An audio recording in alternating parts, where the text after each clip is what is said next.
रियूमिन कभी एक आम खिलाड़ी था जिसे भगवानों ने एक क्रूर सर्वाइवल गेम में फेंक दिया था। सिस्टम ने उसे 100 जिंदगियां दी थीं और वो बार बार मरता रहा। गेम के खतरनाक फ्लोर्स पर चढ़ता रहा जबकि उसके आसपास अनगिनत लोग मरते गए। 99वीं कोशिश में वो आखिरकार टॉप पर पहुंचा। अकेला और अजेय वो फाइनल बॉस के गेट पर खड़ा था, इस नाइटमेयर को खत्म करने के लिए तैयार। लेकिन जीत की बजाय उसे सबसे क्रूर ट्विस्ट मिला। गेट को खोलने के लिए 5 खिलाड़ियों की जरूरत थी और वो अकेला बचा था। उसकी तुरंत मौत हो गई। सोसाइस हो गई। उस मौत ने उसकी आखिरी 100वीं रिग्रेशन को ट्रिगर किया। टाइम रिवर्सल का रून आखिरी बार समय को पीछे ले गया। रियूमिन को गेम शुरू होने से पहले के पल में वापस भेज दिया। ना कोई पावर, ना कोई साथी, बस उसकी यादें और ये जानकारी कि ये उसका आखिरी मौका है। अब अपने छोटे सेल्फ के शरीर में न्यू ईयर ईव पर फंसा हुआ, उन क्लासमेट्स से घिरा हुआ जो कभी उसे बुली करते थे और मजाक उड़ाते थे। रियूमिन अब और विक्टिम बनने का इरादा नहीं रखता। 100 जिंदगियों के स्ट्रगल और मौत से सीखी हर बात के साथ वो तैयार है सही साथियों को चुनने के लिए और गेम को कैलकुलेटेड बदले की भावना के साथ फाड़ डालने के लिए। इस बार वो सिर्फ सरवाइव नहीं करेगा, ना ही फिर से मरेगा, वो उन भगवानों को भी डोमिनेट करेगा जो इस गेम को ऑर्गेनाइज करते हैं। अचानक एक अनजान आवाज शोर को चीरती है। वो आवाज इंसानों का मजाक उड़ाती है, ट्विस्टेडली मजा लेते हुए कहती है कि वो कितने घमंडी हैं, जबकि उन्हें कुछ पता ही नहीं कि क्या होने वाला है। सब कंफ्यूज्ड होकर रुक जाते हैं और एक एक करके उस आवाज की दिशा में भागते हैं, सिर्फ ये देखने के लिए कि एक चमकती हुई औरत आसमान से धीरे धीरे नीचे उतर रही है, एंजेलिक ग्लो के साथ। वो नीचे उनकी तरफ ऐसे देखती है जैसे वो कुछ भी नहीं, कैजुअली इंसानों की तुलना पिंजरे में फंसे दयनीय बंदरों से करती है। लोग हैरानी में उसे देखते हैं, पूरी तरह उस सीन से खींचे चले जाते हैं। कई लोग यकीन करते हैं कि ये बस कोई हाईटेक होलोग्राम है, जबकि कुछ उस एंजेलिक औरत की खूबसूरती की तारीफ किए बिना नहीं रह पाते। रियूमिन भी उसे देखता है, लेकिन उसके लिए ये कुछ खास नहीं, क्योंकि वो पिछले 99 सालों से इस पल को बार बार जी चुका है और अब उसे ये इंप्रेसिव से ज्यादा इंसल्टिंग लगता है। एंजल औरत उसी कॉन्डेसेंडिंग लुक के साथ स्मर्क करती है और इंसानों का मजाक उड़ाती है कि वो कितनी आसानी से उससे प्यार कर बैठे। एक लड़का जो साफ तौर पर इसे कोई बड़ा प्रैंक समझ रहा है, उसकी तरफ इशारा करके पूछता है कि वो है कौन, क्या ये कोई बेवकूफी भरा कॉस्प्ले स्किट है या फ्लाइंग प्रॉप्स वाला स्ट्रीट ड्रामा। जैसे ही वो उसे कैजुअली फ्लोटिंग टिश्यू पेपर कहता है, मिन को तुरंत पता चल जाता है कि इसने अपनी किस्मत खुद बिगाड़ ली। उसी पल उसकी आंखें गहरे गुस्से भरे लाल रंग में चमकती हैं और एक तेज मूवमेंट में वो उस लड़के का सिर काट देती है। खून भीड़ पर छींटता है, सब डर से जड़ हो जाते हैं। वो ग्रेसफुल औरत अब एक बेरहम फिगर बन चुकी है। डिक्लेयर करती है कि ये सजा है उस नीच इंसान के लिए जो उससे ऊंचे किसी के खिलाफ बोलने की हिम्मत करता है। तीखी आवाज और ठंडी नजरों के साथ वो बाकियों को वार्न करती है कि अगर कोई और उससे सवाल करेगा तो उसे भी बिना दया के यही अंजाम मिलेगा। जब सन्नाटा छा जाता है, वो सबको ध्यान से सुनने को कहती है और उनकी सिचुएशन समझाने लगती है। मिन को इस बार बार सुने गए स्पीच से सिर्फ गुस्सा आता है। वो इसे स्कूल प्रिंसिपल की बोर्डिंग अनाउंसमेंट से कंपेयर करता है जो कभी खत्म नहीं होती थी। वो बताती है कि उन्हें एक गेम खेलना है, टोटल 20 राउंड्स, हर महीने एक। फिर वो बताती है कि उनकी आत्माएं दूसरी डायमेंशन में ट्रांसपोर्ट होंगी, वहां उन्हें बस एक असाइन किया हुआ क्वेस्ट पूरा करना है। वो कहती है कि क्वेस्ट पूरा करने के बाद वो रियलिटी में वापस आएंगे, अपनी मेहनत का रिवॉर्ड पाकर। सब उसकी वीग और अधूरी एक्सप्लेनेशन से कंफ्यूज्ड हैं, सोच रहे हैं कि क्या क्वेस्ट पूरा करने से उनकी सर्वाइवल गारंटी होगी। जैसे ही वो सर्वाइवल के बारे में ज्यादा सोचने लगते हैं, एंजल औरत बोल पड़ती है कि भले ही ये सुनने में ऐसा लगे कि क्वेस्ट पूरा करने से वो बच जाएंगे, लेकिन ये उनकी जिंदगी की गारंटी नहीं देता। वो सच बता देती है कि सिर्फ आधे लोग ही जिंदा बचेंगे, उनकी रैंक और अचीवमेंट्स के आधार पर। भीड़ में पैनिक फैलने लगता है। वो शांति से कहती है कि सिर्फ 15 से 29 साल के लोग ही लिए जाएंगे, बाकी सब छूट जाएंगे।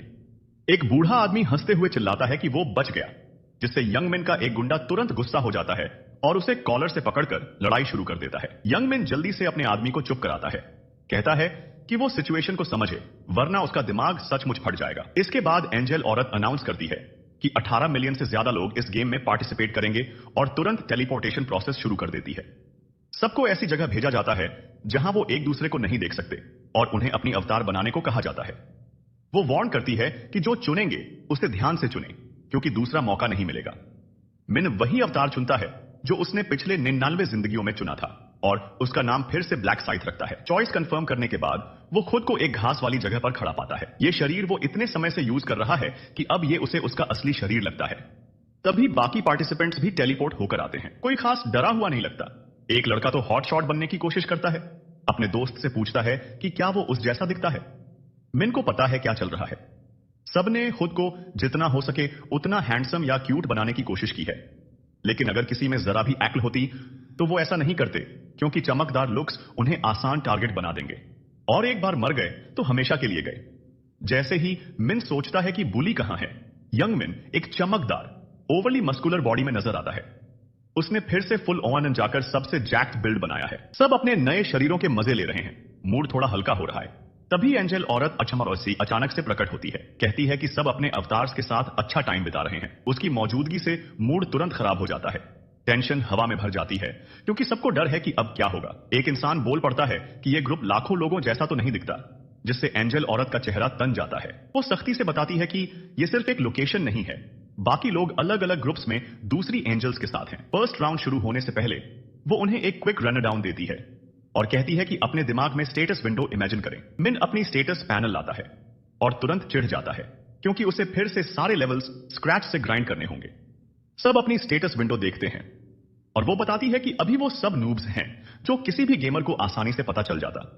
वो कहती है कि उन्हें स्ट्रांग होने की शुरुआत करनी होगी, और अगर वो 20 लेवल्स क्लियर कर लेते हैं तो ना सिर्फ वो सरवाइव करेंगे, बल्कि उन्हें एक फ्री विश भी मिलेगी।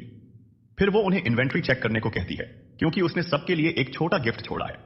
सब चेक करते हैं और एक रैंडम रून पीस पाते हैं। वो बताती है कि ये रून पीस एक वन टाइम यूज आइटम है, जिसे सिर्फ लेवल 1 पर एक्टिवेट किया जा सकता है। वो कहती है कि ये एक यूनिक आइटम है जो सिर्फ इस मोमेंट पर मिलता है, और इसका यूज कैसे करना है वो भी बताती है। यंग मिन तुरंत अपना एक्टिवेट करता है और रिजल्ट देखकर सचमुच हैरान हो जाता है। एंजल औरत कैजुअली कहती है कि जो भी मिलेगा सब उससे खुश होंगे। रून्स पूरी तरह इनग्रेव होने के बाद वो उनके क्वेस्ट्स रिवील करती है। तभी सबके सामने एक क्वेस्ट विंडो पॉपअप होती है, जिसमें लिखा है कि उन्हें 100 गॉब्लिन्स मारने हैं।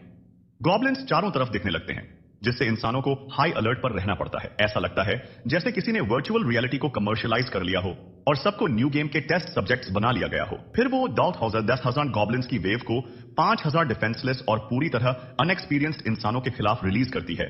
उन्हें मारने के इरादे से फाइट करने का ऑर्डर देती है। मिन शांति से आगे बढ़ता है और मॉन्स्टर्स की तरफ चलता है, सबका ध्यान अपनी तरफ खींचते हुए, और एक झटके में वो एक गॉब्लिन को कुचल देता है, जैसे ये कोई बड़ी बात ही ना हो।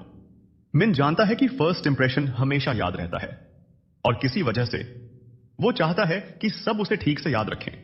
उसके दिमाग में रीजन सिंपल है, वो सारे इरिटेटिंग लोगों को खुद से दूर रखना चाहता है, और इसके लिए उसे अपनी स्ट्रेंथ क्लियरली दिखानी है। साथ ही वो एंजल औरत का ध्यान भी खींचना चाहता है। इन सारे गोल्स को एक साथ हिट करने के लिए वो ऐसा परफॉर्मेंस देता है कि देखने वाले सोचने लगते हैं कि क्या ये कोई सीक्रेट मिलिट्री प्रोग्राम का एलीट सोल्जर है, और ऊपर से उसका निकनेम ब्लैक साइड उन्हें बहुत कूल लगता है। मिन को प्रो की तरह फाइट करते देख बाकी लोग भी जोश में आ जाते हैं और सोचते हैं कि गॉब्लिन्स तो सबसे वीक मॉन्स्टर्स होंगे। लेकिन तभी एक गॉब्लिन अचानक कहीं से कूदता है और एक इंसान के सीने में खंजर घोंप देता है। यह साफ कर देता है कि यह कोई हानिरहित ट्यूटोरियल फाइट नहीं है। उसी पल पैनिक फट पड़ता है और हेल्प करने की बजाय सब अपनी जान बचाकर भागने लगते हैं। गॉब्लिन्स भीड़ पर झपटते हैं और लोगों को काटना शुरू कर देते हैं। सब कुछ एकदम कोस में बदल जाता है। मिन जानता है कि उनके दिमाग में क्या चल रहा है। ज्यादातर ने शायद सोचा था कि यह बस एक गेम है, लेकिन उसे यकीन है कि अब उनकी सर्वाइवल इंस्टिंक्ट्स किक इन करेंगी, और जब ऐसा होगा वो बस भागेंगे, बाकियों को बिना सोचे पीछे छोड़ देंगे। मिन ने भी ऐसा एक बार किया था और उसे 2 पूरी जिंदगियां लगीं ये समझने में कि यहां मॉन्स्टर्स से भागने का कोई फायदा नहीं। एक लड़की भागने की कोशिश करती है और एक इनविजिबल बैरियर से टकरा जाती है, जिससे सबको साफ हो जाता है कि उनके पास कोई और ऑप्शन नहीं, उन्हें फाइट करना ही होगा। आधुनिक इंसानों के लिए, जिन्होंने कभी कीड़ा तक नहीं मारा, गॉब्लिन्स को मारने की मजबूरी उन्हें एक कोने में धकेल देती है। अब उनके पास सिर्फ एक रास्ता है कि वो खुद को पूरी तरह बदल लें। एक के बाद एक लोग मरने लगते हैं और जो बमुश्किल टिके हैं वो मदद के लिए चिल्लाते हैं। इस बीच वो एंजल औरत इस नरसंहार का मजा ले रही है।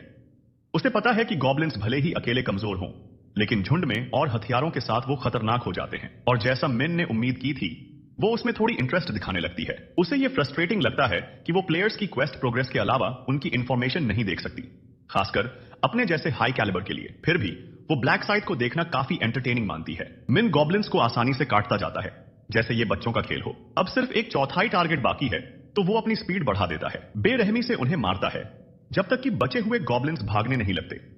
इससे उसे थोड़ा सांस लेने का मौका मिलता है, और उस छोटे से पॉज में वो अपनी स्टेटस मेन्यू खोलता है। पता चलता है कि वो लेवल 4 पर पहुंच गया है। हर लेवल अप पर 2 स्टेट पॉइंट्स मिलते हैं और मिन सारे पॉइंट्स अपनी स्पीड में डाल देता है।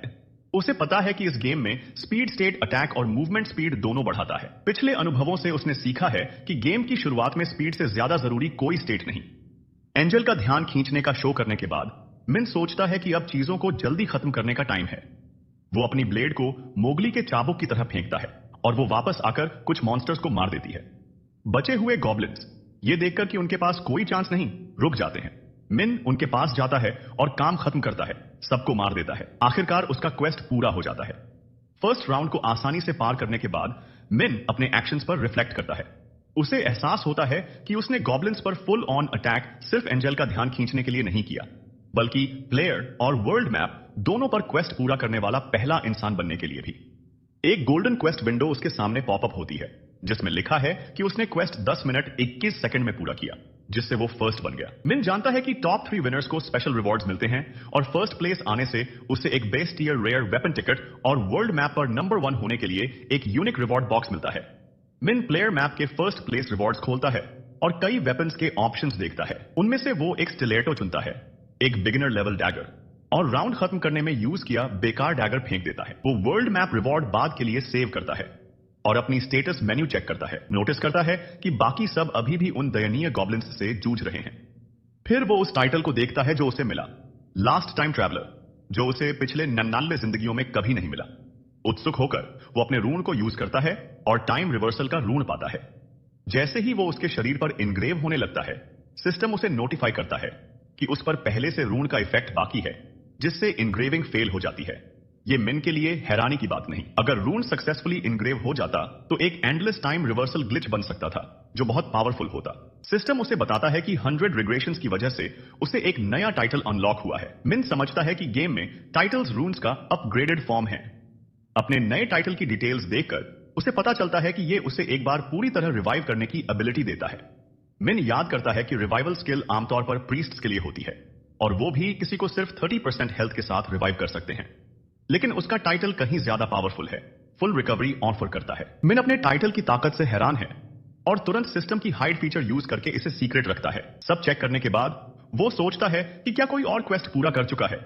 और यंग मिन, वो बुली, कैसा कर रहा है। वो यंग मिन को अपने दोस्तों के साथ फाइट करते देखता है और जानता है कि वो भी राउंड सर्वाइव कर लेगा। जैसे ही इंसानों की संख्या गॉब्लिन्स के करीब पहुंचती है, एंजल बोर होकर और गॉब्लिन्स समन करती है ताकि कोर्स जारी रहे। इस बीच मरे हुए इंसानों के शरीर गायब होने लगते हैं, जिससे उनके अपने रोते हुए बेसुध हो जाते हैं। 50,000 गॉब्लिन्स की विशाल वेव इंसानों को ओवरवेल्म कर देती है, जो उन्हें हराने के लिए स्ट्रगल कर रहे हैं। क्वालिफाई करने वालों का टारगेट काउंट धीरे धीरे 5,000 के मार्क के करीब पहुंचता है और आखिरकार उसे पार कर जाता है, जिससे गॉब्लिन्स गायब हो जाते हैं। थैंक है। जो क्वालिफाई नहीं कर पाए वो अलविदा कहते हुए हवा में गायब हो जाते हैं, कोई निशान नहीं छोड़ते। एक लड़का एंजल औरत से चिल्लाता रहता है कि उसे बस एक और मारना था, लेकिन गेम के रूल्स वही रहते हैं। हर राउंड में सिर्फ आधे लोग क्वालिफाई करते हैं। जो सर्वाइवर्स अगले राउंड में पहुंचे वो अपने गिरे हुए साथियों को गायब होते देख डर से कांप रहे हैं। एंजल औरत उन्हें कहती है कि उन्हें अपनी सर्वाइवल के लिए शुक्रगुजार होना चाहिए और अगर वो सेकंड राउंड में जाना चाहते हैं तो और मेहनत करें। उन्हें जाने देने से पहले सिस्टम उनके रिवॉर्ड्स और लीडर बोर्ड दिखाता है। सबको 8000 गोल्ड कॉइन्स मिलते हैं, जिन्हें वो लेवल 10 पर अनलॉक होने वाले स्टोर में यूज कर सकते हैं। लीडर बोर्ड की वजह से अब सब मिन को जान गए हैं, जैसा उसने प्लान किया था। उसकी फर्स्ट प्लेस रैंकिंग एंजल का ध्यान खींचती है और वो उससे पूछती है कि वो इतना स्ट्रॉन्ग कैसे हो गया, क्या उसे कोई ओवरपावर्ड रून मिला। ब्लैक साइड उसका मजाक उड़ाता है, पूछता है कि क्या वो नहीं देख सकती कि उसे कौन सा रून मिला। एंजल तुरंत अपनी बात बदल लेती है, कहती है कि उसे सब पता है, अपनी रेप्यूटेशन बचाने की कोशिश में। फिर मिन उससे पूछता है कि क्या वो भी एक सवाल पूछ सकता है। कहता है कि फर्स्ट प्लेस का रिवॉर्ड उसके लिए बहुत कम है। यह सुनकर एंजल गुस्से में आ जाती है। वो डिमांड करती है कि मिन अपनी बात दोहराए और वो बिना सोचे दोहरा देता है, जिससे वो और गुस्सा हो जाती है। वो गुस्से में सोचती है कि एक नीच इंसान इतने सारे गॉब्लिन्स मारने के बाद भी कैसे डिससैटिस्फाइड हो सकता है। गुस्से में वो मिन का सिर उड़ाने की सोचती है, लेकिन फिर याद आता है कि उसने वो ट्रम्प कार्ड पहले ही यूज कर लिया था और किल करने का राइट सिर्फ एक बार का था। उसे उसका दूसरे इंसान पर वेस्ट करने का अफसोस होता है, लेकिन तभी उसे एक नया आइडिया आता है। वो मिन से पूछती है कि क्या उसे सचमुच बेहतर रिवॉर्ड चाहिए। वो बताती है कि नॉर्मली रूल्स उसे ऐसा करने से रोकते हैं, लेकिन वो शायद एक एक्सेप्शन बना सकती है। वो बाकी इंसानों को वेट करने को कहती है, क्योंकि उसे मिन से प्राइवेट में बात करनी है। भीड़ में कोस मच जाता है। लोग सोचने लगते हैं कि क्या इस गेम में बार्गेनिंग नॉर्मल है, और बाकी भी उससे बेहतर रिवॉर्ड्स मांगने की सोचने लगते हैं। सबको शक होने लगता है कि रिवॉर्ड कितना अच्छा हो सकता है, क्योंकि वो मिन को अलग ले जा रही है, और कुछ को उसकी लक पर जलन भी होने लगती है। लेडी जंगल के गहरे हिस्से में ले जाती है और वो थोड़ा पीछे पीछे सावधानी से चलता है। वो देख लेती है और चिल्लाकर कहती है, जल्दी चल, पीछे मत रह। गुस्से में आग बबूला। उसे लगता है इंसान बस कीड़े मकड़े हैं जो सिर्फ चिल्लाने पर मानते हैं। फिर भी वो गुस्सा कंट्रोल कर लेती है, क्योंकि उसे पता है कि वो गेम सिस्टम में दखल नहीं दे सकती जिसे ऊपर वाले बीइंग्स ने बनाया है। उसके चेहरे पर एक शैतानी स्माइल आती है, क्योंकि उसके दिमाग में कुछ खुराफाती चल रहा है। एक खास पॉइंट पार करने के बाद वो लड़के को मारने की प्लानिंग करती है। उसे पता है कि पर्सनल वजह से इंसान को मारना बड़ा झमेला खड़ा कर सकता है, क्योंकि उसके पास ऐसा करने का अथॉरिटी नहीं है और गेम डिस्टर्ब करने की सजा मिल सकती है। पकड़े जाने से बचने के लिए उसे बस ये सुनिश्चित करना है कि कोई गवाह न हो।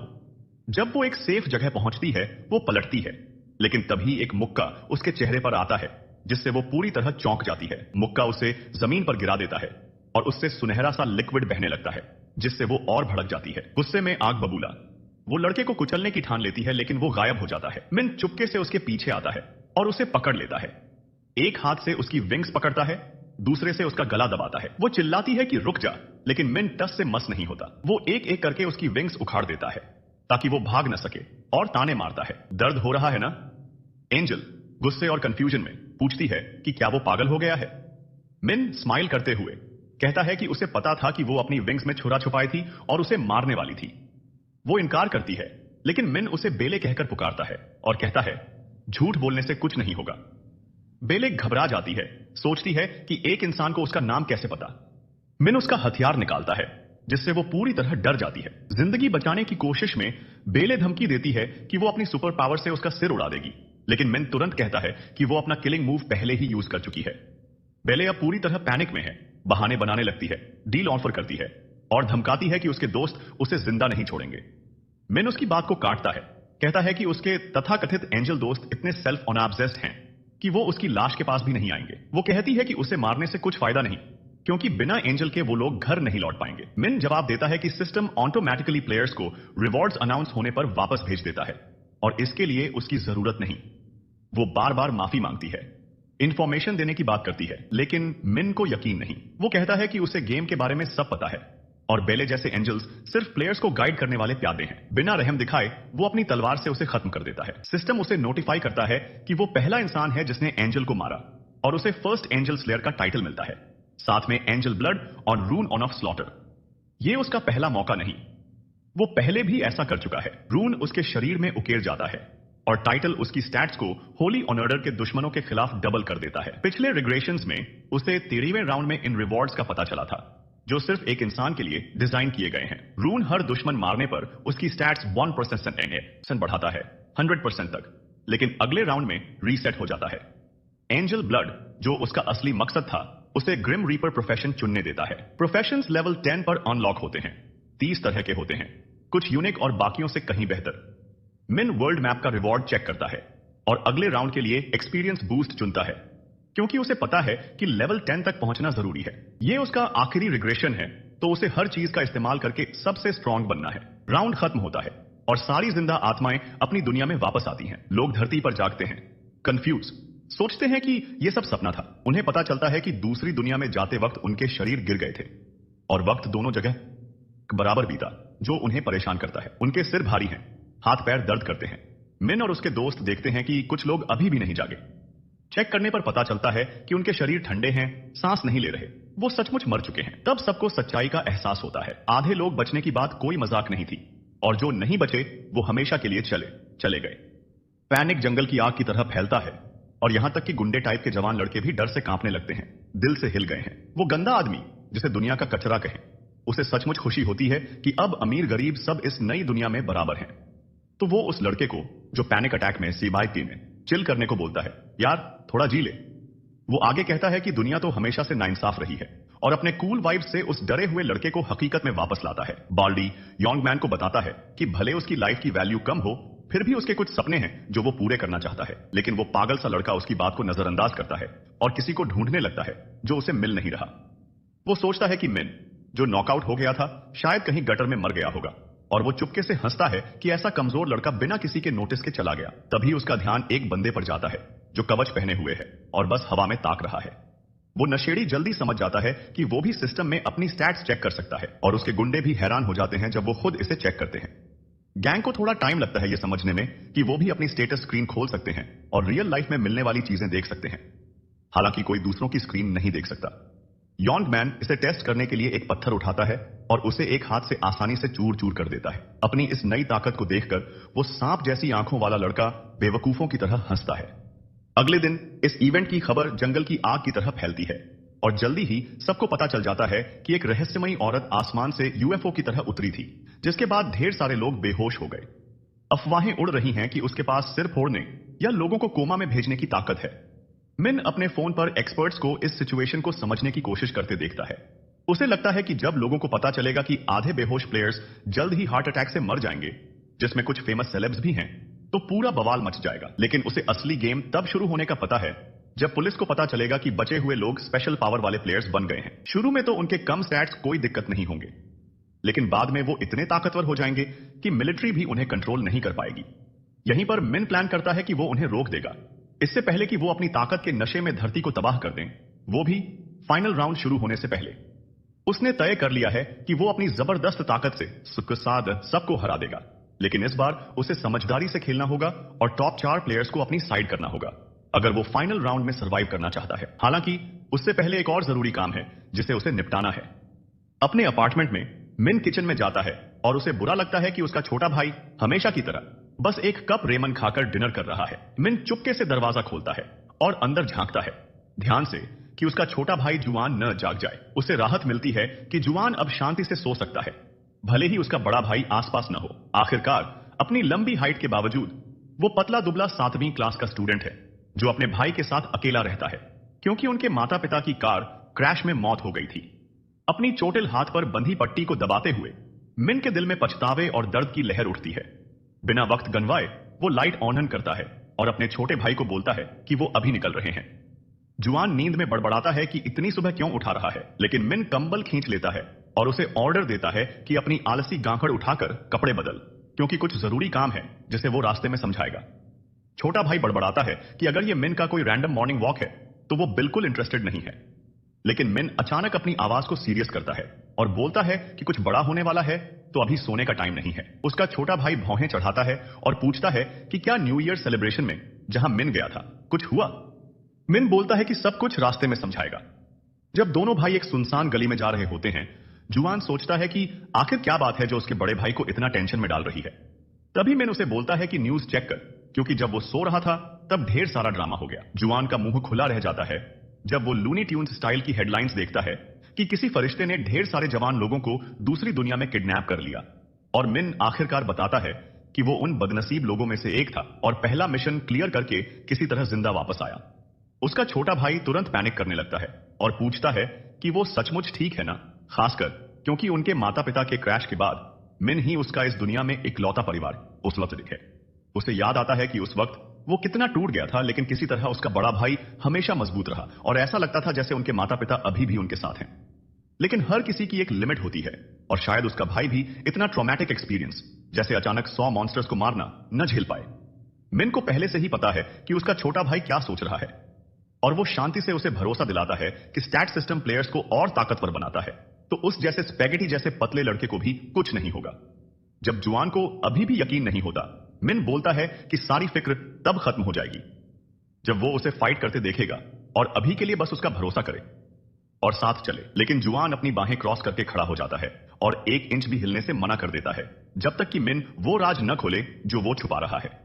जुआन के हाथ पर गंदा सा नीला निशान देखकर मिन का चेहरा फिर से सख्त हो जाता है और वो आखिरकार उस गुंडे का नाम लेता है जो जुआन को तंग कर रहा था, जिससे जुआन तुरंत पसीने से तर हो जाता है।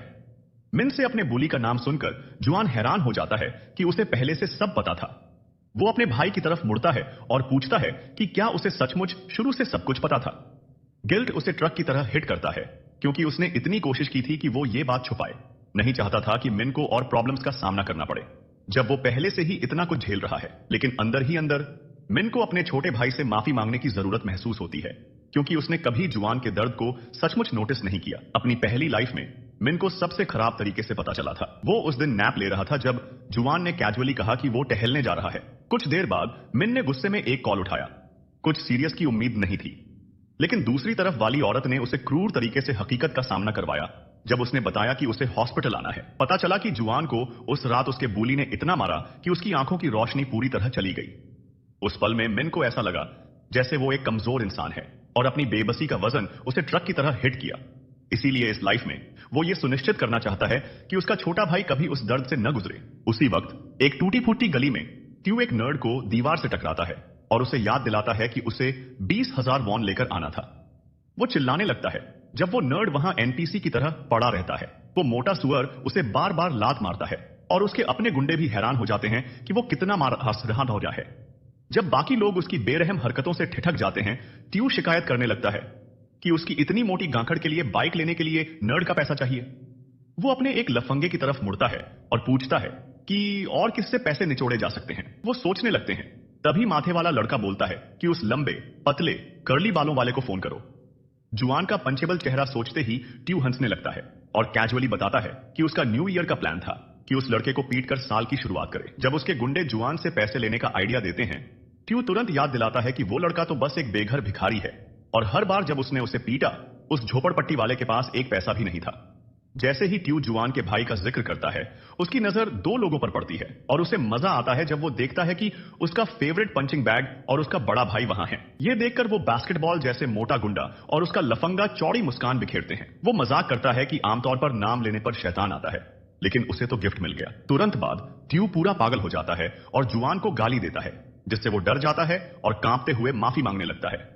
लेकिन मिन जरा भी नहीं हिलता और ट्यू को ठंडी नजरों से घूरता है, जैसे कह रहा हो कि उसके दिन अब गिने चुने हैं।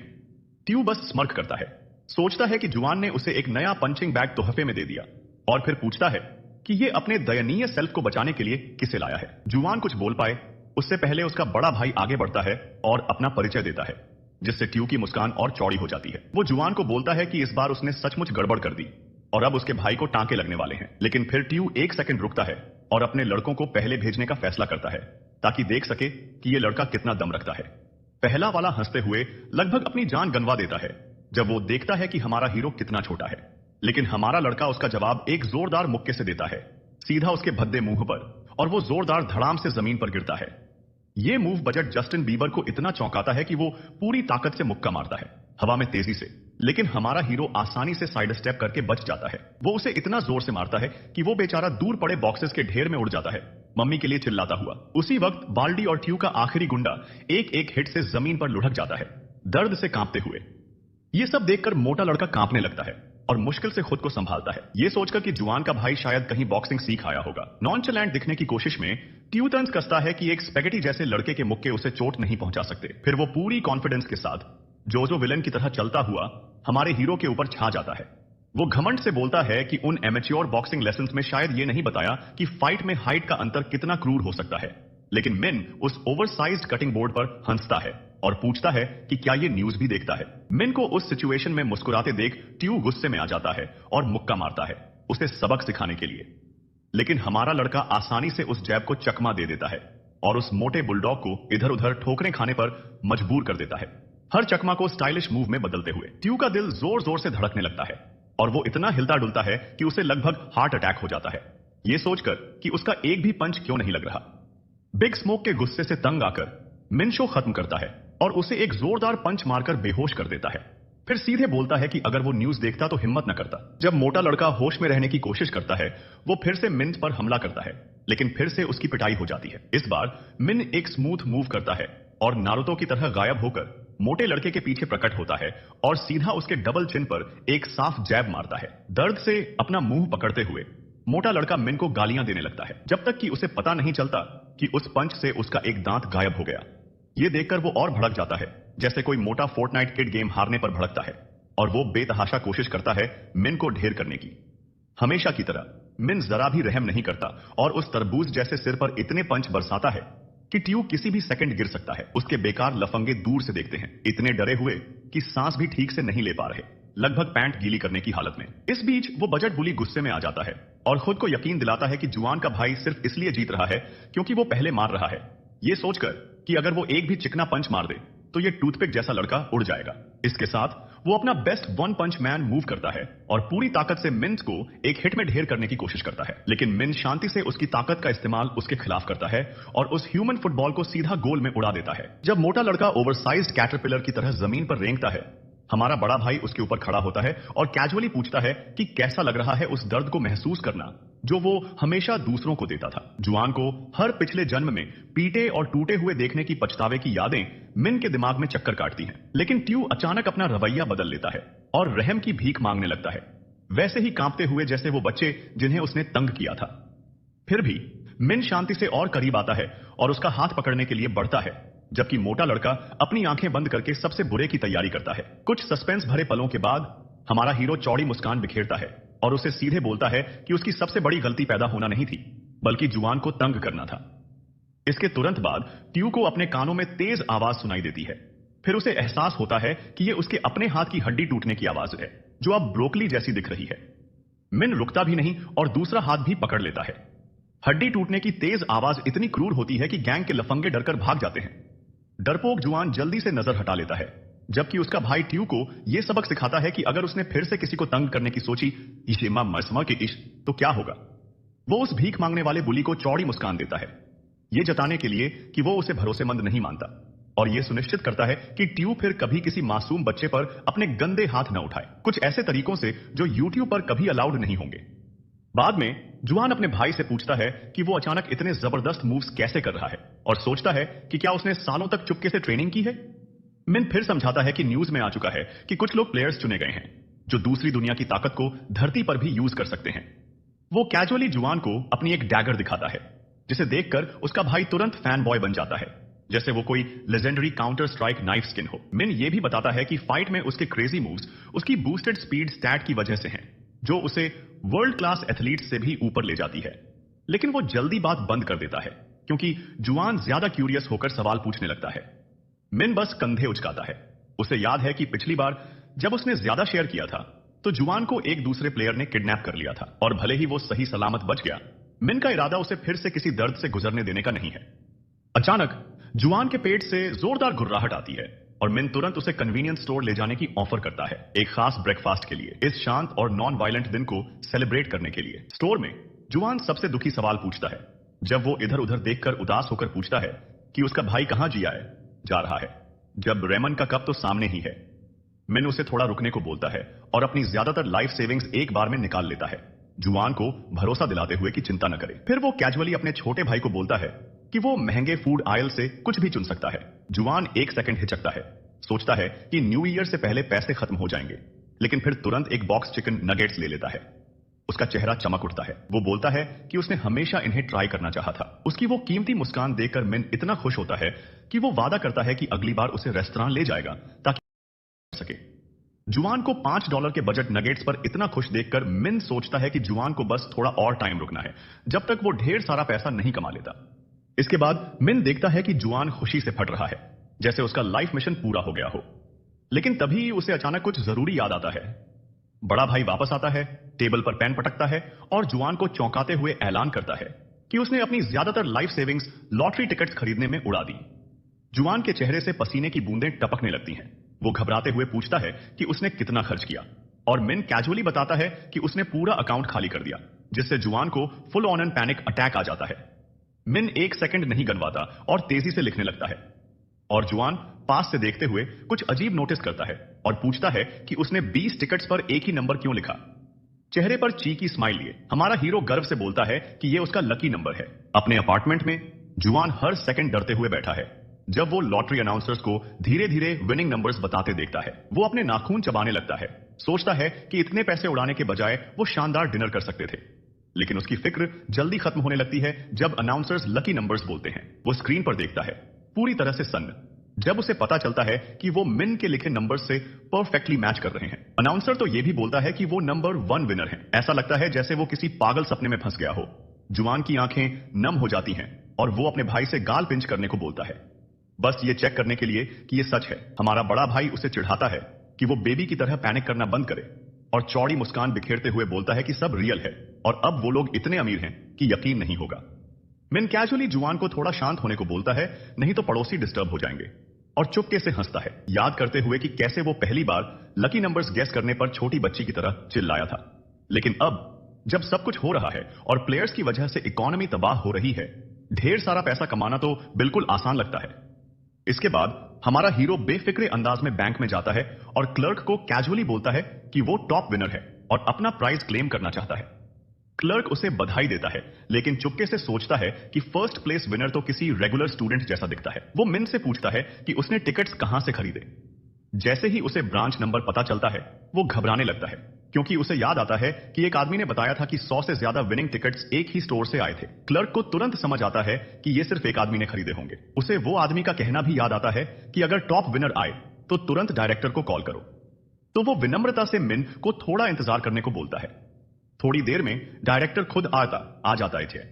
वो बूढ़ा आदमी इतनी उत्साही मुस्कान के साथ अपना परिचय देता है जैसे वो मिन की जेब काटने को तैयार हो, लेकिन फिर भी उसे बधाई देता है और उसे पर्सनली अपने ऑफिस में ले जाता है। ऑफिस में उसकी सेक्रेटरी तुरंत दोनों को गहरा झुककर सलाम करती है, साफ तौर पर सोचते हुए कि डायरेक्टर अपने बेटे को साथ लाया है। डायरेक्टर तुरंत अपनी सेक्रेटरी को रोकता है और कहता है, इमन कोई साधारण मेहमान नहीं बल्कि बहुत खास है, आज इसका खास ख्याल रखना। औरत तुरंत समझ जाती है कि ये वही लेजेंड है जिसने 100 विजनिंग लॉटरी टिकट जीते हैं। वो कोशिश करती है कि अपना कूल न खोए और थर थराते हुए इमन की तारीफ करने लगती है, लेकिन इमन उसे रोक देता है और कहता है, यार टाइम वेस्ट मत कर, जल्दी मेरा पैसा ला। वो एक ढेर टिकट्स का दे देता है। जब औरत देखती है कि हर टिकट पर एक ही नंबर छपा है तो उसका दिमाग जैसे हैंग हो जाता है।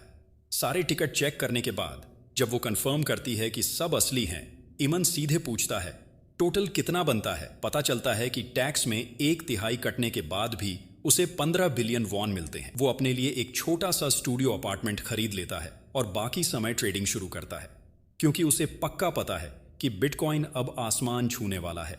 बाद में अपने अपार्टमेंट में इमन अपने छोटे भाई जुआन को एक ऐसा घर दिखाकर सरप्राइज करता है जो उसके सपनों से भी बढ़कर है। लेकिन जुआन फौरन पूछता है, भाई जब तू इतने पैसे में डूब रहा है तो किराए पर लेने की बजाय इसे खरीद क्यों नहीं लिया? इमन गर्व से बताता है कि वो फिर से कंगाल हो गया है क्योंकि उसने सारी कमाई क्रिप्टो में झोंक दी। ये सुनकर जुआन का दिमाग जैसे फट जाता है।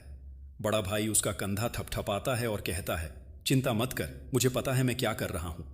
वो आगे बताता है कि उसके सपनों का बूढ़ा आदमी उसे अगले 4 राउंड के लिए भी लकी नंबर दे गया है। ये सुनकर जुआन उसे कोल्ड शेक की तरह हिलाता है और चिल्लाता है, भाई वो नंबर कभी मत भूलना।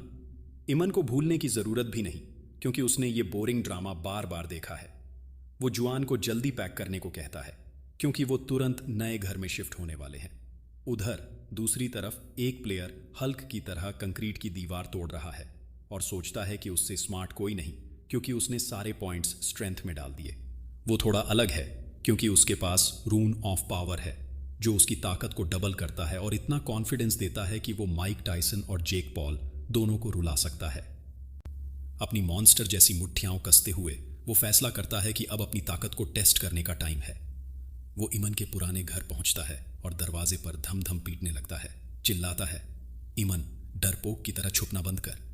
जवाब न मिलने पर वो सोचता है, कहीं ये गटर में तो नहीं मर गया। इमन की उस घमंडी तीखी नजर को याद करके उसका गुस्सा और बढ़ जाता है। वो पागल की तरह दरवाजा पीटता है, उसे तोड़ने और इमन को धुनने को तैयार, लेकिन रुक जाता है जब लगता है कि इमन शायद घर पर है ही नहीं। वो जोर से चिल्लाता है, अगर अंदर जरा सी भी आहट सुनी तो स्वॉट रेड की तरह दरवाजा तोड़ दूंगा। तभी एक बूढ़ा आदमी आता है और पूछता है, भाई तू किसी और के घर के बाहर क्या कर रहा है? लेकिन वो पागल बूढ़े को जरा भी इज्जत नहीं देता और रूखेपन से बोलता है, चल हट, ये कोई महल थोड़े है। बूढ़ा बिना घबराए कूल अंदाज में कहता है कि वो इस जगह का मालिक है और पूछता है, क्या तू किसी दोस्त से मिलने आया है? अपने आखिरी 2 दिमागी सेल्स को जोड़ने की कोशिश के बाद वो पागल इमन का पुराना दोस्त होने का नाटक करता है और मालिक से दरवाज़ा खोलने को कहता है। मुझे अपने यार की चिंता हो रही है, बरसों से मिला नहीं। लेकिन बूढ़ा उसे हैरान कर देता है, बोलता है कि वो लड़का जो यहाँ रहता था कुछ दिन पहले बिना किसी को बताए कहीं चला गया। ये सुनकर यॉन्ग मैन का गुस्सा 7वें आसमान पर चढ़ जाता है। नए अपार्टमेंट में जुआन उनकी लग्जरी जगह की सारी फैंसी सर्विसेज देखकर दंग रह जाता है और ऐसे बिहेव करता है जैसे कोई देहाती पहली बार शहर आया हो। जैसे ही वो अपने बड़े से कमरे में कदम रखता है, वो फटाक से पूछता है, भाई इतना बड़ा अपार्टमेंट जो हमारे लिए ओवर साइज है, इसका किराया कितना है? इमन चाल अंदाज में बताता है, बस 22 मिलियन वॉन महीना। जुआन की आत्मा जैसे उड़ जाती है उसे याद आता है कि वो 5,000 वॉन के चिकन नगेट्स पर ही पागल हो गया था। वो इमन को सलाह देता है, भाई इतना खर्च मत कर, कोई सस्ती जगह ढूंढ ले। लेकिन इमन समझाता है कि उन्हें इस जगह की टॉप क्लास सिक्योरिटी चाहिए, क्योंकि हर महीने की पहली तारीख को प्लेयर्स गहरी नींद में चले जाते हैं, जिससे वो तूफान से लेकर दुश्मनों के गुंडों तक के सामने लाचार हो जाते हैं।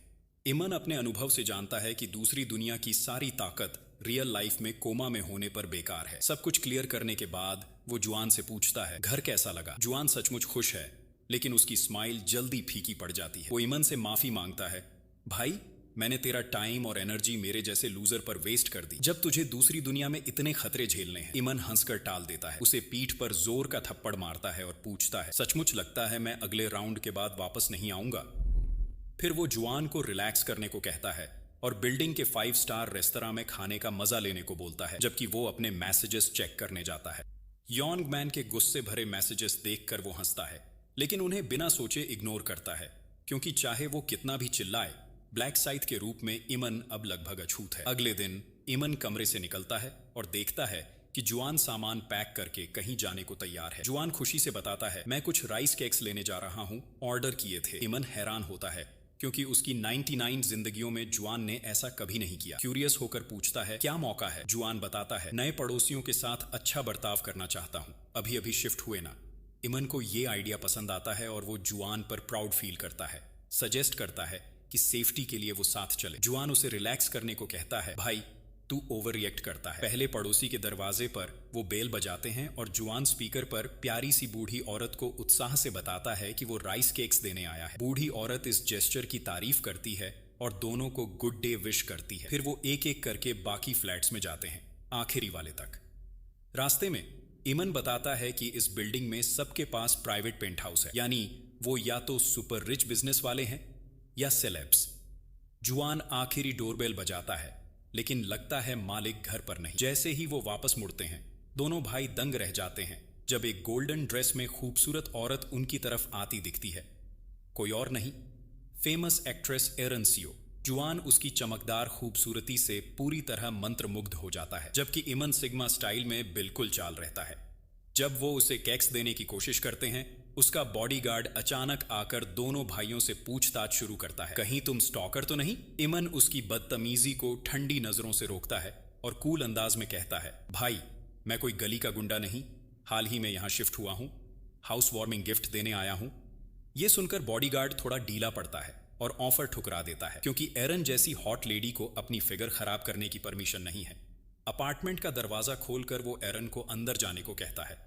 वो पीछे मुड़कर भाइयों की तरफ देखती है, जैसे अपने बॉडीगार्ड की रूडनेस के लिए सॉरी बोल रही हो। इमन बेफिक्र रहता है और जुआन को बोलता है, इनका ओवरऑल वाइब अच्छा नहीं, अब से इन्हें इग्नोर कर। लेकिन जुआन साल का सबसे बड़ा फैन बॉय बन जाता है और इतना एक्साइटेड हो जाता है कि इमन कंफ्यूज हो जाता है कि आखिर उसे इतना जोश किस बात का है। लंबा टूथपिक पकड़े जुआन इमन को हिलाता है, हैरान कि उसे पता नहीं कि एरन सियो कितनी बड़ी सेलिब्रिटी है। उधर एरन न्यूज हेडलाइंस पढ़ रही होती है कि दूसरी दुनिया में टारगेट किए गए आधे से ज्यादा सेलेब्स या तो मारे गए या खुद को खत्म कर चुके हैं। ये सोचकर वो सुपर टेंशन में आ जाती है कि उसका क्या होगा। तभी उसे अपने दोस्त का मैसेज आता है कि उनका एक सीनियर गुजर गया है और पूछता है कि क्या वो फ्यूनरल में आएगी। वो फोन से ध्यान हटाती है और सोचती है कि अगर उसके पास रून न होता तो वो भी बस न्यूज में एक और केस होती। फिर उसे अपने घमंड पर बुरा लगता है कि उसने सोचा था वो इतनी खास है कि हेडलाइंस में आएगी, जबकि वो तो बस एक उभरती हुई वन हिट वंडर है जिसका स्टूडियो अपार्टमेंट और सक्सेस सब उसकी कंपनी ने फंड किया है। उसे स्ट्रेस में देखकर उसका बॉडीगार्ड धीरे से पूछता है,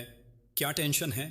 वो कहती है, कुछ खास नहीं। लेकिन वो कहता है, कुछ भी हो मुझसे खुलकर बोल। आखिरकार एरन कबूल करती है कि उसे डर लग रहा है कि वो अगले राउंड में कैसे बचेगी, जहां सेलेब्स टेस्ला स्टॉक की तरह ड्रॉप हो रहे हैं। वो उसे चल करने को कहता है, मैं हर कदम पर तेरे साथ हूं। वो बताता है कि वो हाल में बहुत ओवरथिंक कर रही है और उसे थोड़ा और भरोसा करना चाहिए। एरन उसे क्यूट सी स्माइल देती है, याद करते हुए कि जब कंपनी ने उसे उसका केयरटेकर बनाया था तब वो कितनी शक करती थी, लेकिन उसने पहले राउंड में उसे बचाकर उसका भरोसा जीत लिया था। सीओ उसे भरोसा दिलाता है, मैं हमेशा तेरे लिए हूं, जिससे वो अंदर से चमक उठती है।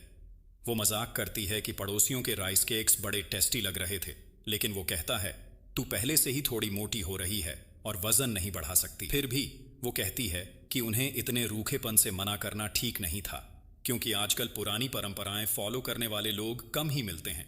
सीओ कंधे उचकाकर बोलता है, ये नाइसनेस बेकार है, आजकल सब बस फेवर के लिए अच्छे बनते हैं, जैसे परजीवी। लेकिन एरन को ये बात नहीं जमती, क्योंकि उसे बार बार वो दोनों भाई याद आते हैं जो कितने क्यूट और इनोसेंट लग रहे थे। वो कमेंट करती है कि उनमें से एक तो 15 से बड़ा लग रहा था और सोचती है, क्या वो भी प्लेयर हो सकता है? ये सोचकर कि आजकल के बच्चे 100 गॉब्लिन्स को मारकर फिर अपनी लाइफ ऐसे जीते हैं जैसे कुछ हुआ ही नहीं, सीओ उस पर हंसता है। कोई भी 100 गॉब्लिन्स मार सकता है, लेकिन एरन जिद करती है कि कोई आम इंसान इतना जबर फाइटर नहीं हो सकता, सिवाय उसके जैसे बॉडीगार्ड के। और फिर भी वो उस डरावने प्लेयर ब्लैक साइथ के सामने कुछ भी नहीं था। उसे गॉब्लिन्स का कत्लेआम करते देख उसे सचमुच गॉब्लिन्स के लिए बुरा लगता है, और वो सोचती है कि ये मानना गलत नहीं कि वो रियल लाइफ में हिटमैन हो सकता है। ऐसे प्लेयर्स के अगले राउंड में सरवाइव करने की गारंटी के साथ एरन टेंशन लेने से खुद को रोक नहीं पाती कि क्या वो जैसी कमजोर लड़की दूसरा राउंड निकाल पाएगी। अगले दिन जुआन अच्छे लड़के की तरह अपार्टमेंट साफ कर रहा होता है जब इमन घर लौटता है और बताता है कि उसने चौथे राउंड की लॉटरी से पिछले जितना पैसा नहीं कमाया। जुआन पूछता है, लोगों ने क्या रिएक्शन दिया इतनी बार जीतने पर? इमन कहता है, वही पुराना बहाना मारा कि कोई बूढ़ा आदमी सपने में नंबर बताता है। फिर वो पूछता है कि क्या इमन अभी भी सारी सेविंग्स बिटकॉइन में डाल रहा है? इमन डंके की चोट पर कहता है, अब तक 2 गुना हो चुका है। जुआन उसे लालच न करने की चेतावनी देता है, भाई अब कैश आउट कर ले। लेकिन इमन बोलता है, छोटा टेंशन न ले, सब मेरे कंट्रोल में है। और वो 5 स्टार खाना खाने डाइनिंग हॉल की तरफ चल पड़ते हैं। कुछ और दिन गुजरते हैं और अगले महीने की पहली तारीख से 5 मिनट पहले जुआन इमन का हाथ कसकर पकड़ता है और कहता है, भाई चाहे कुछ हो तुझे वापस आना है। इमन उसे याद दिलाता है, याद है ना मैंने तेरे बुली को कैसे धुना था? और उसके सिर पर थपकी मारता है, इतना टेंशन मत ले। वो उसे सोने को कहता है, सूरज निकलते ही हम दोनों फिर जाग जाएंगे। इसके साथ वो जुआन को बाएं बोलता है और ब्लैक साइथ बनकर बाकी प्लेयर्स के साथ दूसरी दुनिया में समन हो जाता है। सब लोग कंफ्यूज हो जाते हैं कि वो कहाँ हैं, क्योंकि ये पहले राउंड से बिल्कुल अलग दिखता है। तभी एक प्लेयर चिल्लाता है जब वो टॉप रैंकर को भीड़ में अपनी किलर ऑनरा के साथ आते देखता है। ब्लैक साइथ फट से नोटिस करता है कि सब उससे थोड़ा डिस्टेंस रख रहे हैं। वो सोच ही रहा होता है कि एंजल कब आएगी, तभी एक नई एंजल प्रकट होती है जो पहले वाली से जरा भी अलग नहीं दिखती और चिल अंदाज में पूछती है, सब आ गए ना? भीड़ की चहल पहल सुनकर वो खुशी से बताती है कि पहली राउंड की एंजल छुट्टी पर है अपने छोटे से एक्सीडेंट के बाद। शैतानी स्माइल के साथ वो कहती है, टेंशन न लो, अब तुम सब मेरे भरोसेमंद हाथों में हो। फिर वो अपने चमकदार पंख फैलाती है और दूसरे राउंड का क्वेस्ट अनाउंस करती है। हर प्लेयर के सामने क्वेस्ट विंडो तैरती है जिसमें मिशन है कि अगले 3 घंटों में एक जॉन लीडर चुनना है। सब क्वेस्ट विंडो को देखते हैं, हैरान और कंफ्यूज्ड, क्योंकि ज्यादातर को लगता था कि मॉन्स्टर्स से फाइट करनी होगी। एक प्लेयर बोलता है, इस क्वेस्ट के बाद सर्वाइवर्स की संख्या वही रहेगी, जिससे भीड़ में जोश की लहर दौड़ जाती है। शानदार एंजल उनकी कंफ्यूजन देखकर इस राउंड को क्लियर करती है। वो पक्का करती है, इस बार कोई फाइट नहीं, तुम्हें बस अपने बीच से एक लीडर चुनना है। वो लुभाती है कि जॉन लीडर को ऐसी पावर मिलेगी कि वो दूसरों को कुछ भी ऑर्डर दे सकता है, चाहे खुद को खत्म करना हो या कीड़े की तरह रेंगना। उसे इस पावर का वेट देखकर सच्ची खुशी मिलती है। बाकी लोग कंफ्यूज्ड नजरों से एक दूसरे को देखते हैं, उसकी एक्साइटमेंट पर समझ नहीं पाते। सूरज की रोशनी में चमकते हुए वो अनाउंस करती है, 3 घंटे बाद वोट डाल सकते हो, बस एक लीडर चुनो। एक नीले बालों वाला प्लेयर पूछता है, कोई हिडन कंडीशन तो नहीं? लेकिन एंजल उसकी फिक्र आसानी से दूर करती है, नहीं कुछ और नहीं। वो भरोसा दिलाती है, वोट डालो फिर सब घर भेज दिए जाओगे। ये एक आसान चिल राउंड है। प्लेयर्स खुशी से चिल्लाने लगते हैं, राहत में कि इस बार कोई मरेगा नहीं। कुछ हंसते हैं कि राउंड कितना सिंपल है।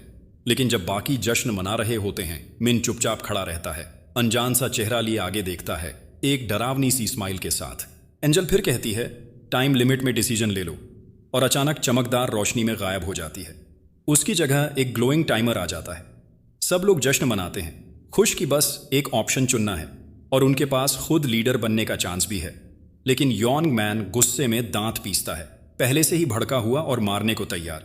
उसका एक लफंगा उसे शांत करने की कोशिश करता है, लेकिन वो चिल्लाता है, मैंने सारी पॉइंट्स स्ट्रेंथ में डाली और अब मुझे अपनी ताकत यूज करने का मौका भी नहीं मिलेगा, जिससे वो और भड़क जाता है। मिन पास से उनकी बात सुन लेता है और फट से समझ जाता है कि यॉन्ग मैन ने स्ट्रेंथ रून लिया होगा। वो अपने आप से कहता है, सब कुछ वैसा ही चल रहा है जैसा होना चाहिए, अभी तक कुछ बदला नहीं। वो ये भी हिंट देता है कि जब सब लोग वोटिंग पर बहस करेंगे तब कुछ और जरूरी चीज है जिस पर कोई ध्यान नहीं दे रहा। मिन सोचता है अगर मेन मिशंस हैं तो साइड मिशंस भी होंगे। जंगल में जाते हुए दूसरे राउंड का हिडन साइड क्वेस्ट खुलता है, क्लास सिलेक्शन मिशन। वो अपनी चाकू निकालता है और जितनी जल्दी हो सके लेवल 10 तक पहुंचने का प्लान बनाता है। उसे दूर से एक हॉबगोब्लिन दिखता है और वो उसे पलक झपकते ढेर कर देता है। उसकी स्किल से एक्सपीरियंस पॉइंट्स और रिवॉर्ड्स बढ़ते हैं, जिससे उसे यकीन हो जाता है कि हंटिंग सही चॉइस थी। वो नोट करता है अगर एक गोब्लिन पास है तो और भी कई छुपे होंगे। तभी उसे झाड़ियों में कई जोड़ी खतरनाक आंखें चमकती दिखती हैं। मिन हल्की सी स्माइल देता है और आने वाली भीड़ से निपटने को तैयार हो जाता है। वो उन्हें आसानी से काट डालता है और सिस्टम नोटिफाई करता है कि वो लेवल अप कर गया है। अपनी एबिलिटीज विंडो खोलकर मिन देखता है कि वो लेवल 9 पर है। स्ट्रेंथ बढ़ाना टेम्पटिंग है, लेकिन वो सारी पॉइंट्स एजिलिटी में डाल देता है। वो सोचता है कच्ची ताकत बेकार है अगर दुश्मन पहले जानलेवा वार कर दे। मिन समझता है कि हर स्किल की अपनी वैल्यू है, और चूंकि वो ग्रिम रीपर क्लास के लिए जा रहा है जो फिजिकल और मैजिकल अटैक्स दोनों यूज करता है, तो सारे स्टैट्स को बैलेंस करना बेस्ट है। अचानक उसे पास में किसी की मौजूदगी का एहसास होता है। उसे देर से समझ आता है कि वो फाइट में इतना डूब गया था कि पहले नोटिस नहीं किया। वो अपनी तलवार उठाता है, सामने पॉइंट करता है और चेतावनी देता है, जो भी छुपा है बाहर आ, वरना जिंदगी से हाथ धो बैठेगा। एक पेड़ के पीछे से एक स्टनिंग लड़की झाड़ियों से निकलती है। मिन हैरानी से पलकें झपकाता है जब देखता है कि उसका पीछा करने वाली कोई और नहीं बल्कि एरिन है। वो सॉरी बोलती है कि उसने उसका पीछा किया, और इससे पहले कि मिन रिएक्ट करे एक और शख्स उसके पीछे से निकलता है। वो भी माफी मांगता है और जल्दी समझाता है, हमारा कोई नुकसान का इरादा नहीं था, तुझे गुस्सा होने की जरूरत नहीं। मिन उसे तुरंत पहचान लेता है। सियोंग जो प्लस माँ का सबसे लॉयल गुर्गा। माँ यानी हेवनली डेमन एक बड़ा प्लेयर है, और मिन का प्लान है कि वो उसे बाद में रिक्रूट करे। साथ ही माँ से जुड़े एक प्रीस्ट को 20वें राउंड के लिए कुछ जरूरी काम के लिए चाहिए। इतनी जल्दी उससे मिलना मिन को चौंकाता है, और वो सोचता है ये एरिन जैसी सेलेब के साथ क्या कर रहा है। सोचने के बाद वो समझता है कि सियोंग चो वही बॉडीगार्ड होगा जो माँ के ऑर्डर्स पर एरिन को असाइन किया गया है। मिन डिमांड करता है, कब से मेरा पीछा कर रहे हो? साफ तौर पर चिढ़ा हुआ कि चीजें अनपेक्षित तरीके से बदल रही हैं। एरिन कबूल करती है शुरू से ही, और अगर कुछ गलत किया तो फिर सॉरी बोलती है। मिन और जोर देता है तो वो अचानक बोल पड़ती है, मेरे पास एक प्रपोजल है। चूंकि तूने पहला राउंड आसानी से निकाला, वो उसके साथ गैंग बनाना चाहती है। मिन उसकी बात पर हंसता है, डील तभी काम करती है जब तुम्हारे पास कुछ ऑफर करने लायक हो। वो ठंडी आवाज में कहता है, मुझे तुम दोनों की जरूरत नहीं, मैं अकेले ही सब संभाल लूंगा। तुम लोग दोबारा सोचो और क्लियरिंग में वापस जाओ। वो मुड़ता है और जंगल में और गहरे चला जाता है, दोहराता है, मुझे तुम्हारी जरूरत नहीं। सियोंग चो मिन के घमंडी वाइब पर बड़बड़ाता है, जबकि एरिन उसके सामने घुटनों पर बैठ जाती है, उसकी प्रेजेंस से पूरी तरह ओवरवेलम्ड। वो बिना रुके कहती है, तेरा फ्रंटलाइन स्टेटस सिर्फ दिखावा नहीं, तू तो रॉ डोमिनेंस बिखेरता है। लेकिन सियोंग चो जरा भी इंप्रेस नहीं होता। एरिन को बुरा लगता है कि उसका चार्म फेल हो गया। सियोंग उसे डांटता है, मैंने बोला था ना, ऐसे लोग ग्रुप में फिट नहीं होते। वो उसे और सुनाता है कि उसने कीमती टाइम उस शख्स के पीछे वेस्ट किया जो ज्वाइन करने को तैयार ही नहीं। एरिन को उम्मीद नहीं थी कि इतने चिल स्टेज पर मॉन्स्टर्स मिलेंगे, और अब वो अपने बॉडीगार्ड के साथ उन्हें हंट करने का फैसला करती है। जंगल में एक हॉबगोब्लिन पैनिक में आसपास स्कैन करता है, बेखबर कि मिन ऊपर से असासिन्स क्रीड स्टाइल में साइलेंट स्ट्राइक के साथ उतरता है। वो अभी भी टीम बनाने के आइडिया से गुस्से में है, यकीनन कि ये उसे सिर्फ नीचे खींचेगा, और कैजुअली उस गोब्लिन को हमेशा की नींद सुला देता है। सिस्टम उसका किल काउंट अपडेट करता है, लेकिन शांति का मोमेंट जल्दी खत्म होता है जब हाइना जैसे मॉन्स्टर्स झाड़ियों से निकलते हैं। मिन हैरानी से देखता है कि इतने सारे हैं और सोचता है, शायद मेरी लक साथ दे रही है। वो मॉन्स्टर्स उस पर टूट पड़ते हैं, उसे चीरने को तैयार, लेकिन वो जरा भी नहीं डरता और उन्हें कागज की तरह काट डालता है। मॉन्स्टर की लाशें कॉन्फेटी की तरह उसके आसपास गिरती हैं, और सिस्टम चाइम करता है, बताता है कि वो लेवल 10 पर पहुंच गया है। खून में लथपथ मिन ग्लोइंग मैसेज पर नजर टिकाता है, स्माइल करते हुए, क्योंकि ये कंफर्म करता है कि उसने आखिरकार वो प्रोफेशन अनलॉक कर लिया जो वो हमेशा चाहता था। सिस्टम नोटिफिकेशंस एक के बाद एक पॉपअप करते हैं, उसे नए लेवल और अनलॉक्ड स्किल्स के बारे में बताते हुए। मिन क्वेस्ट विंडो पर फोकस रखता है, उसे अपनी पिछली जिंदगियों से अगला सबक क्वेस्ट याद है। जब सिस्टम उसे क्लास चेंज आइटम रिट्रीव करने को कहता है, वो बेफिक्र रहता है। जहां बाकी प्लेयर्स कंफ्यूज्ड और अनसर्टेन होते, मिन कॉन्फिडेंट है, क्योंकि उसे रेयर आइटम्स क्लेम करने की हिडन कंडीशंस पता है। वॉरियर्स को स्ट्रेंथ स्टैट 10 तक बढ़ानी होती है, और 68 मिनट में 30 मॉन्स्टर्स खत्म करने होते हैं, जबकि बर्स्कर्स को 1 घंटे तक कॉम्बेट में रहना होता है, छोटों को खुला रखते हुए। असाइसिन्स को मॉन्स्टर्स पर प्रिसाइज बैकस्टैब्स लैंड करने होते हैं। हर प्लेयर का रास्ता उसकी क्लास डिसाइड करता है। पहले की जिंदगियों अन में मिन बिना प्लान के मॉन्स्टर्स फार्म करता था, जिससे वो हमेशा हंटर क्लास में लॉक हो जाता था। लेकिन जब से उसने ग्रिम रीपर की ओपी एबिलिटीज डिस्कवर की, उसने पीछे मुड़कर नहीं अनदेखा।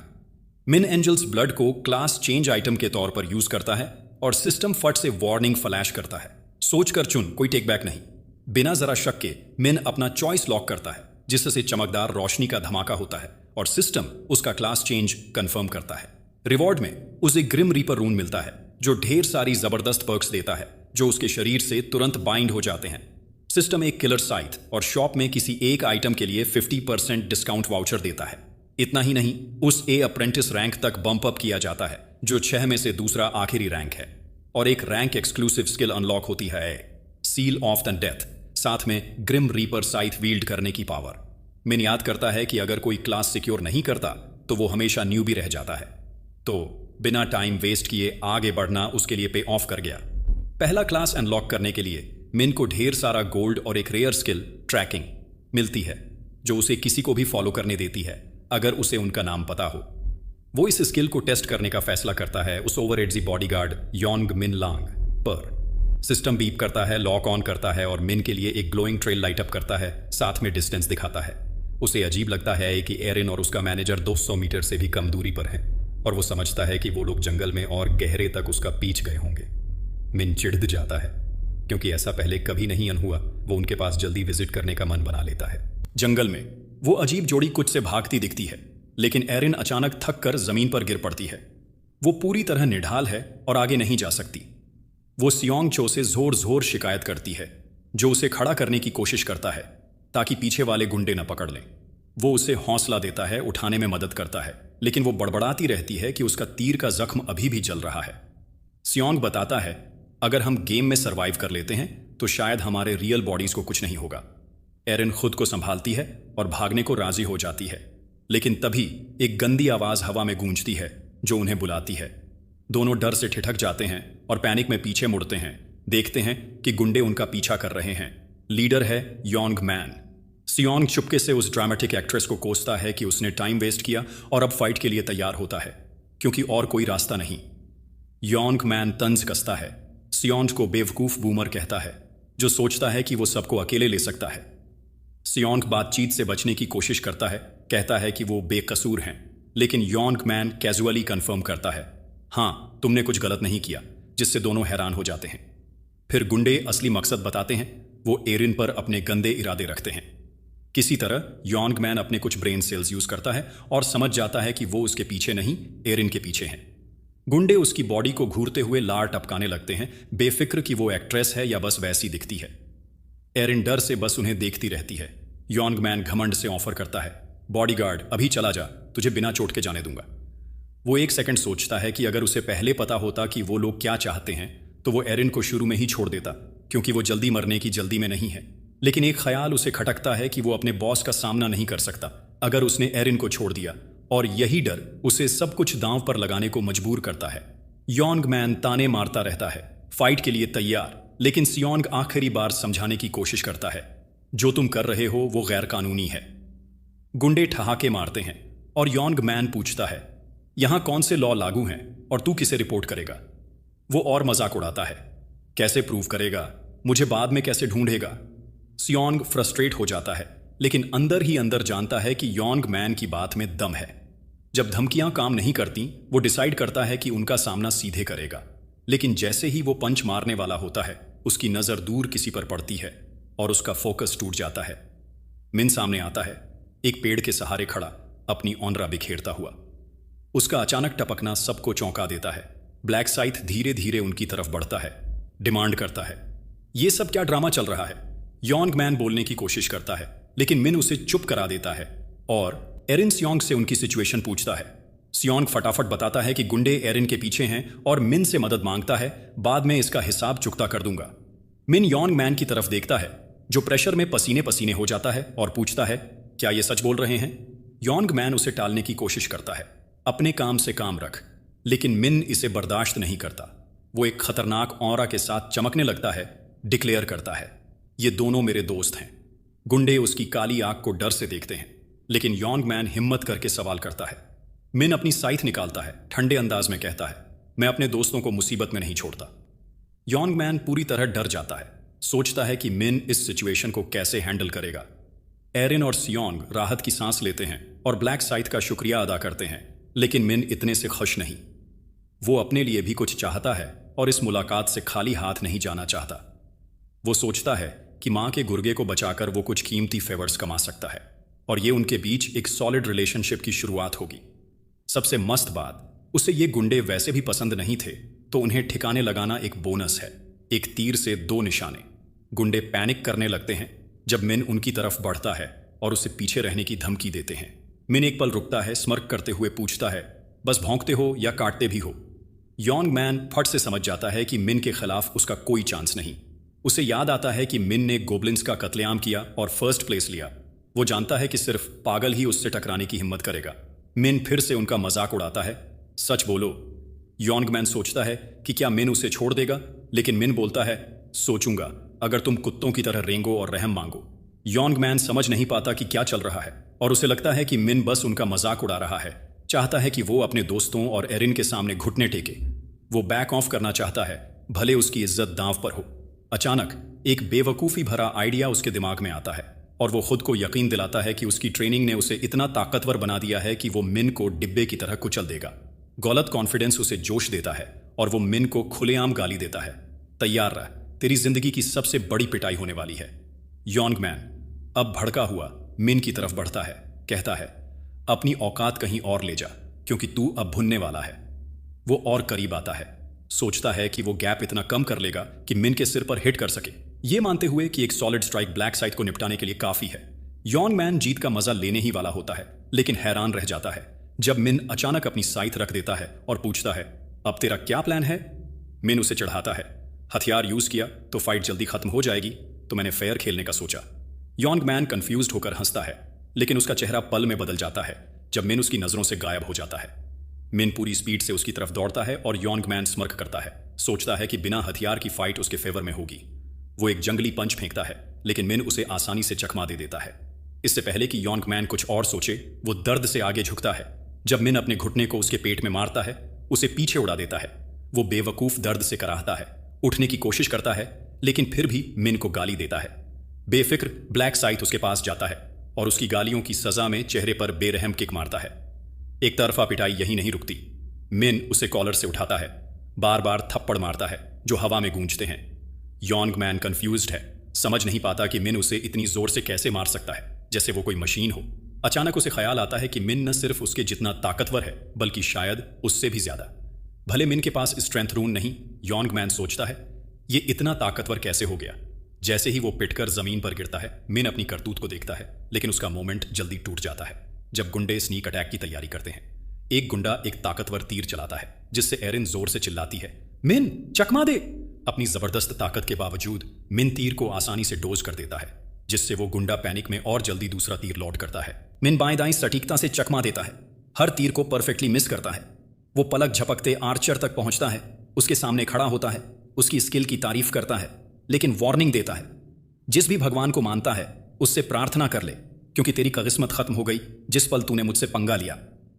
बिना रुके मिन अपनी साइड से स्लैश करता है, आर्चर को एक साफ कट से टुकड़े टुकड़े कर देता है, जिससे दर्द की चीख हवा में गूंजती है। बाकी गुंडे पैनिक करते हैं, लेकिन फिर भी गलती करते हैं उससे टकराने की, भले उन्होंने अपने साथी का हाल देख लिया हो। उनमें से एक चाकू लेकर मिन पर दौड़ता है, पागलों की तरह गालियां देता हुआ, तेरी जान ले लूंगा। लेकिन मिन कूल और कलेक्टेड रहता है, गुंडे की बातों से जरा भी परेशान नहीं। एक स्मूथ मूव में वो अपनी skill seal of death activate करता है और अपनी विशाल साइथ स्विंग करता है। उसकी आंखों में कातिलाना चमक आती है जब ब्लेड हवा में काटता है। गुंडे को रिएक्ट करने का टाइम भी नहीं मिलता और साइथ उसकी टांगों को मक्खन की तरह काट देता है, उसे डोमिनो की तरह गिरा देता है। उसका दोस्त वहां डर से जम जाता है, पैनिक में कटे हुए अंगों को देखता है, लेकिन इससे पहले कि वो कुछ समझे, मिन अपनी साइथ उठाए उस पर झपटता है।